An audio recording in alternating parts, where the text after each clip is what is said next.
Hey guys, this is Mistress Nightmare here, and today we'll be reading chapter 3, 4, and 5 of the Puppeteer love story. Before we get started, please hit the like button, comment, subscribe to this channel if you guys want more creepypasta and fanfictions out there. Until then, let's get started. Cleo's point of view. I began to feel sleepy, so I checked my surrounding areas. For a quick second, I sat back down and leaned inside of the hollow tree.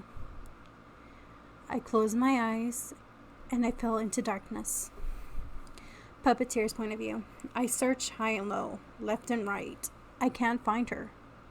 It's been 6 hours and she hasn't been found. I started walking to her house again, but I hear small snoring. I followed it and saw a hollow tree. I walked towards it and saw the sleeping girl. I felt something pound in my chest area. I checked my chest to see if it was fine. I don't know this feeling, but it felt good. But what's this feeling? I don't care about this feeling. But I sat there in the hole with her. Surprisingly, this hollow tree is big enough for 2 people.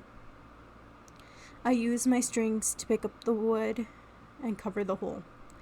I sat next to her and played with her soft, straight hair. I liked it. She was still sound asleep. I sat her on my lap. I put my chin on her head. I needed to figure out what this feeling was. I slowly closed my eyes and I started to fall asleep. Chapter 4. Cleo's point of view. I started to wake up from what I saw was from right outside. It felt warm.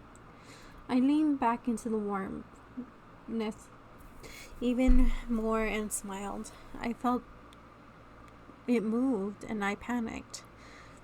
I turned around to see the puppeteer. I screamed and crawled out of the hollow tree. I turned to see him rubbing his eyes. Something in my chest felt like it was pounding. I bet it was 'cause I was scared. That has to be it. I ran back to my place, but the only problem is I don't know where it is or at.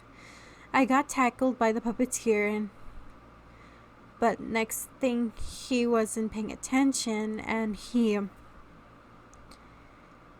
Puppeteer's point of view. I woke up and rubbed my eyes.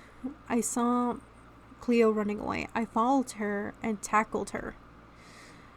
She couldn't get away, but I accidentally slipped a little and my lips crashed onto hers.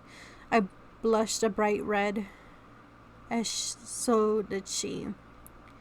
We both pulled away. I sat up and she touched her lips. From what I felt, they were really soft. She got up and pushed me. I fell back. She got up and ran away. Oh no, did I startle her? For some reason, I didn't want to kill her anymore. I want her to be with me forever. What is this feeling inside me? I ran after the black-haired girl and tried to grab her, but she was just too fast. As soon as she reached the gate, she was about to run through it to the neighborhood houses. She ran to hers and I pulled her back. She fell onto my chest and we both fell backwards. I landed on the grass and she landed on top of me. Her legs were intertwined on either side of me as the neighbor walked out of their house, smiling and looking at us.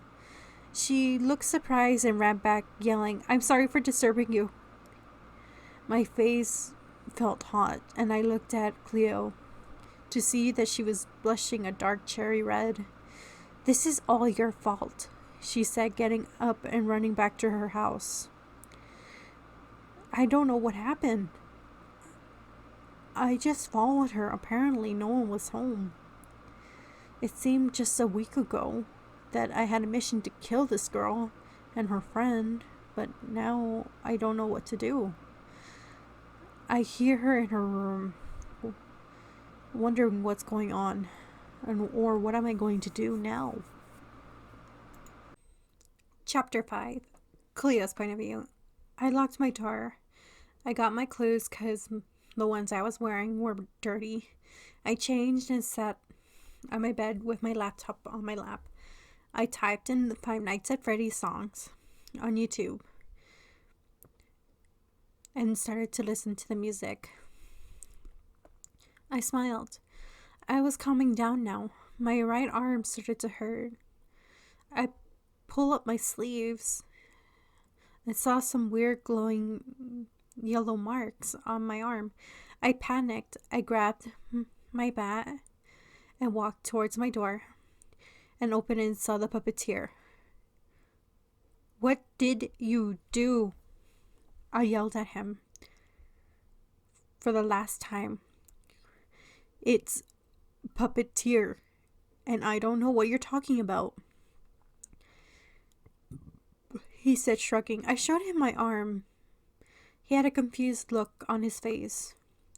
He stared at it, and I felt sleepy. I fell asleep, and he caught me.